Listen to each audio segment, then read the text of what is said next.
Bonjour et bienvenue chez Frico Féminin. Frico Féminin, c'est la chaîne où les rêves professionnels et financiers des femmes prennent vie. Et aujourd'hui, on va évoquer à deux voix un sujet qui vous intéresse, qui va vous permettre de donner du sens à vos investissements, un sens concret, qui est le crowdlending, le crowdfunding, et comment ça marche, le financement participatif. Et on va le faire à deux voix avec mon invité du jour, qui est Emmanuel. Bonjour Emmanuel. Bonjour Ophélie. Mais avant de passer à cette interview, je vous invite à nous mettre un pouce pour soutenir cette création de contenu et à télécharger votre bonus dans la description de cette interview, les 6 secrets de votre liberté financière. Alors, pour toutes celles pour qui ça n'est pas clair, justement, c'est quoi le financement participatif et cette branche un peu particulière qu'on appelle le crowdlending? Est-ce que tu peux nous en dire deux mots très simplement, Emmanuel? Alors, le crowdfunding, ça vient de l'anglais et si on décompose le mot, il y a crowd et funding. Funding, ça veut dire le financement. Crowd, c'est la foule. Donc, en fait, c'est le financement d'un projet par la foule. C'est justement, on va dire, une classe de modalités de financement qui est ouverte à beaucoup de projets, puisque là-dedans, on trouve à la fois du don et du prêt. Et initialement, le financement participatif, ça a été mis en place pour aider notamment des artistes. À la base, c'était ça, pour financer des projets culturels. Et puis, eh bien, aujourd'hui, maintenant, c'est devenu une niche d'investissement, puisque pour nous particuliers, il nous est possible de devenir la banque à la place de la banque. Ouais, c'est exactement ça. Alors en fait, le crowdfunding, il y a 4 formes d'investissement en crowdfunding.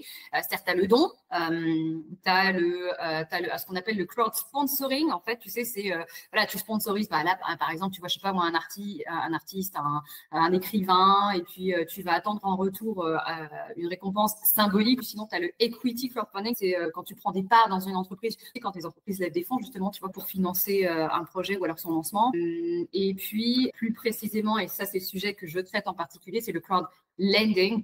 Et donc, c'est le prêt participatif. Et donc là, en fait, tu prêtes de l'argent, tu joues à la banque, effectivement, tu prêtes de l'argent et tu attends en retour qu'on te rembourse en fait par mensualité, principale et intérêt. Et toi, justement, comment est-ce que tu as découvert cette modalité d'investissement et qu'est-ce qui t'a séduit là-dedans? Alors, la façon dont j'ai découvert ça, c'est que moi au début, je m'intéressais à des niches, des formes d'investissement qui étaient complètement différentes. C'était l'immobilier, moi au début, locatif notamment, un peu la bourse aussi, un peu les cryptos aussi, tout ça. Mais en fait, j'avais aucune idée. Je connaissais pas du tout ni le crowdfunding de manière générale, ni le crowdlending. Et puis un jour, je suis allée sur un salon. Alors, faut savoir que moi, je suis en Allemagne, donc ce salon, en fait, il était pas loin de chez moi à l'époque, là où j'habitais à l'époque, à Stuttgart. Et c'est là que j'ai eu l'occasion de rencontrer le plus gros blogueur allemand sur ce sujet-là spécifiquement, du crowdlending. Et donc, j'ai discuté avec lui et c'est comme ça que j'ai appris l'existence de cette niche d'investissement. Et j'ai trouvé ça super intéressant. Et en fait, c'est de fil en aiguille, j'ai commencé à investir moi-même là-dedans.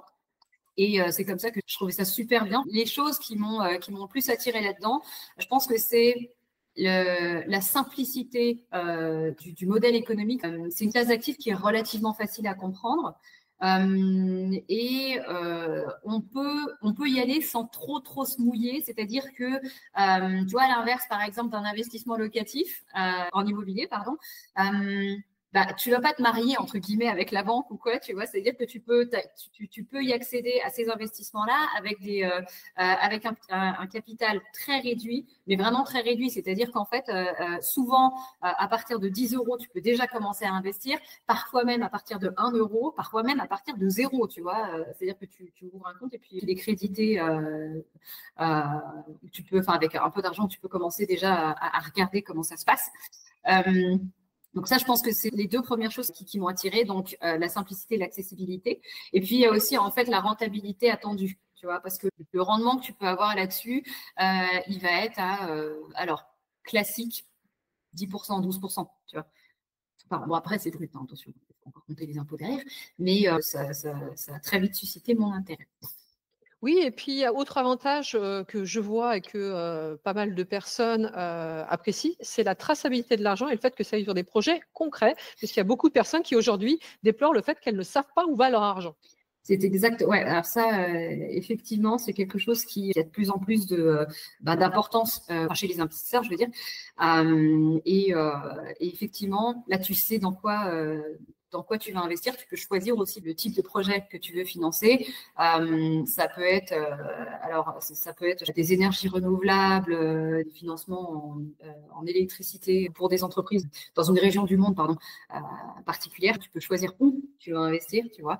Dans des programmes alimentaires, tu peux investir, dans l'agriculture, dans l'immobilier, bien évidemment. D'ailleurs, il y a une chose que j'ai remarqué, je trouve ça assez rigolo, hein, entre guillemets, c'est-à-dire que souvent, quand tu es dans ce domaine-là, les gens vont te parler de crowdfunding immobilier à la différence du crowdlending.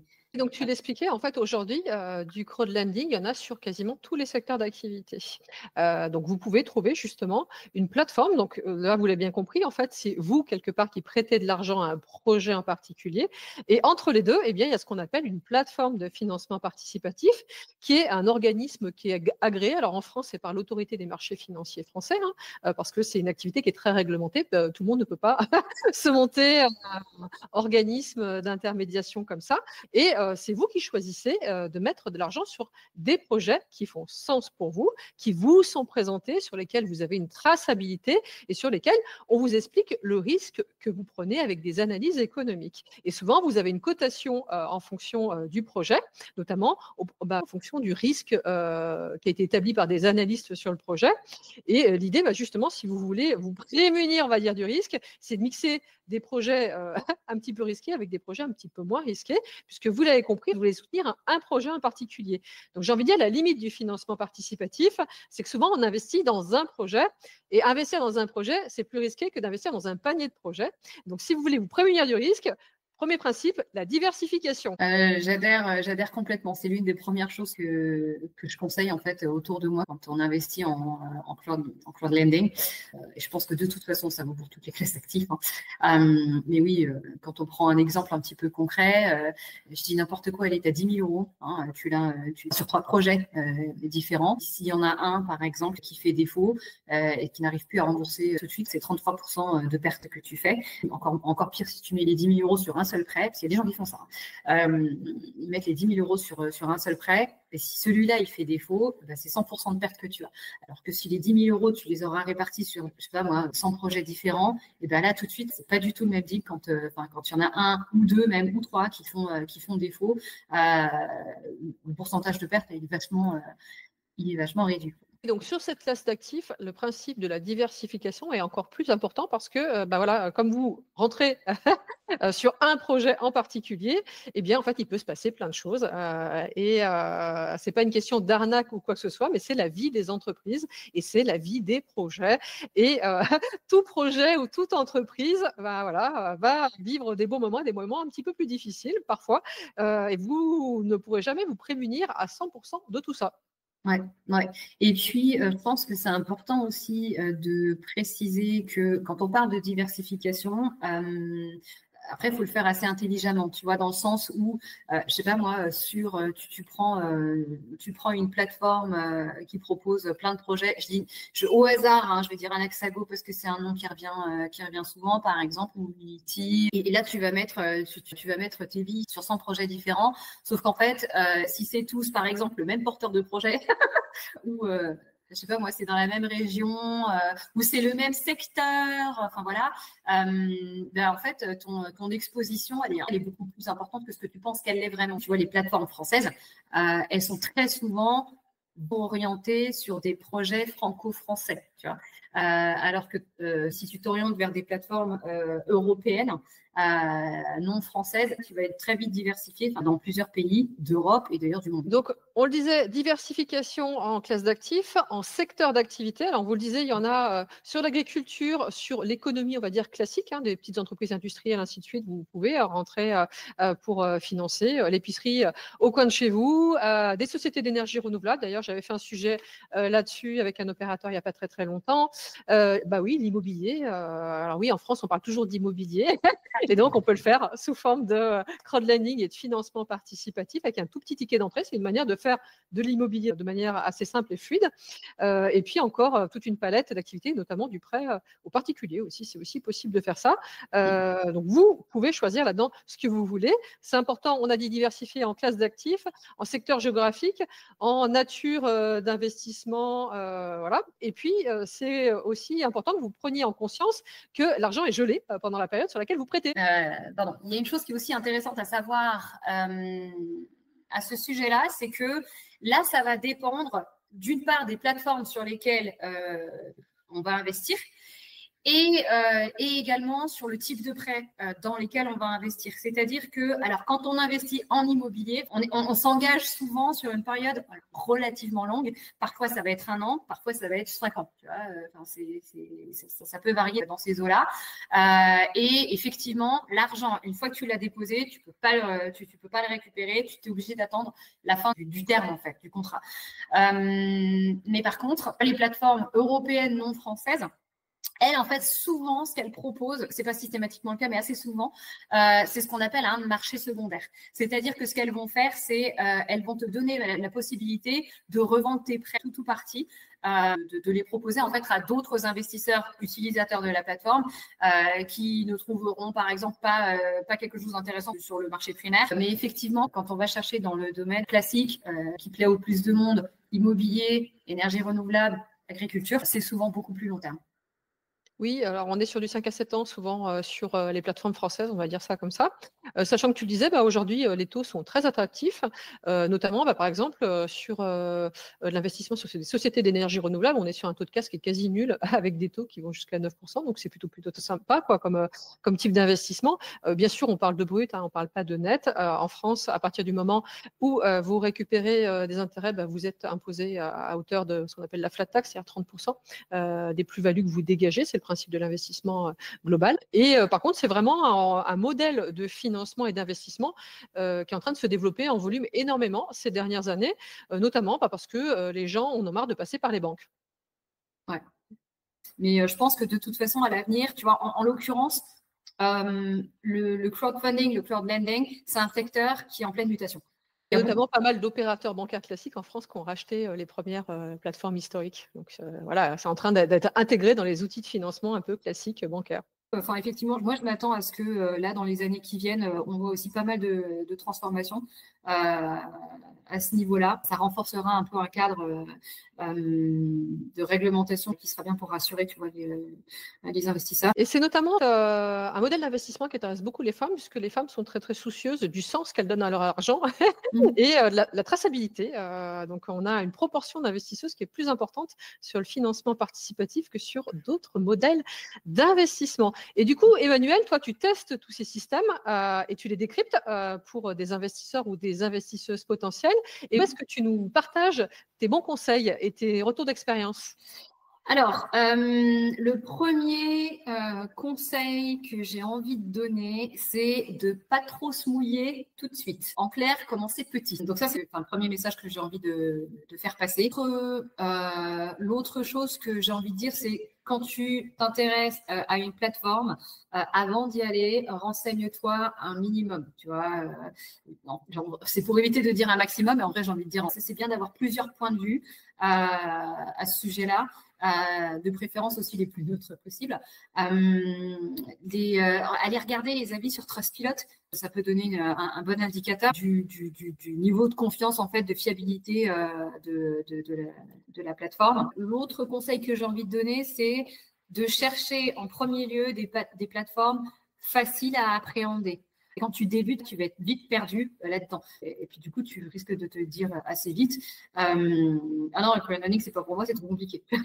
Ce qui est un peu dommage. Donc, moi, en fait, j'aurais vraiment tendance à conseiller de chercher des plateformes qui sont faciles à utiliser, qui sont ergonomiques, qui ont le français, bien évidemment, si tu es allergique à l'anglais. Alors moi, je rajouterais un, notamment par rapport à la constitution de votre stratégie financière, c'est que généralement, le crowdlending, c'est, on va dire, la couche du haut, hein. Généralement, c'est ce qu'on fait quand on a commencé à constituer un socle sur de l'immobilier, puis de la bourse, voire un business, et en fait, c'est la couche du haut. Donc, c'est pas forcément le socle de base de votre stratégie patrimoniale. Généralement, c'est quelque chose qui vient à la marge en plus. Effectivement, et ça, enfin j'ai oublié de le mentionner, mais pourtant ça me paraît d'une évidence. Mais oui, effectivement, le crowdlending, ça ne devrait pas constituer l'essentiel de ton portefeuille. Moi, j'ai envie de dire que allez, 5% de ton portefeuille, voire 10% max, c'est déjà bien. Oui, je suis tout à fait d'accord avec toi là-dessus. Ça, c'est important d'interpeller parce que c'est pas ça qui va constituer le gros de votre stratégie souvent. C'est une classe d'actifs qui est relativement nichée, mais aussi parce qu'elle est relativement jeune. Enfin, jeune, je veux dire, ça a quoi, 20 ans peut-être, un peu moins de 20 ans, tu vois. Et donc, c'est pas si vieux que ça. Et alors, je peux te dire que ça a à peu près une vingtaine d'années parce que quand j'ai démarré mes études d'économie, justement, on lançait les premiers projets là-dessus. J'ai fait partie des gens qui ont lancé des projets là-dessus. Donc, j'ai mouliné en réunion le soir sur ce sujet pendant un certain nombre d'années. Donc, ça peut pas ça, ouais. Ok, j'ai tapé dans le mille, voilà. Et donc effectivement, ouais, c'est assez jeune en fait comme classe active. Et du coup, pour avoir tes éclairages, tes retours d'expérience, tes avis sur les plateformes, comment on fait? On te retrouve sur Quel Intérêt, c'est ça? En un seul mot, quelintérêt.com. Et sur le blog et la chaîne YouTube. Il y a le blog et il y a la chaîne YouTube, effectivement. Alors, il y a un peu plus le blog que la chaîne YouTube, mais effectivement, sur la chaîne YouTube, tu trouveras aussi pas mal de vidéos explicatives, des revues de 360, tu vois, d'un certain nombre de plateformes, des conseils pour éviter de faire des erreurs. Et surtout pour ne pas investir dans quelque chose qu'on ne comprend pas, parce qu'il ne faut jamais le faire. Jamais, jamais, jamais. Je te remercie Emmanuel, parce que je pense qu'on va avoir éclairci la lanterne de pas mal de monde. Et je vous invite justement à nous mettre un commentaire si vous deviez avoir des questions. Et notamment, je transmettrai vos questions à Emmanuel. Merci à toi. Merci à toi, Ophélie, pour m'avoir accordé ce moment et de discuter de ce sujet-là. Volontiers, on recommence quand tu veux. Voilà, et je vous invite aussi dans les commentaires à me faire part des prochains sujets que vous aimeriez qu'on évoque chez Frico Féminin.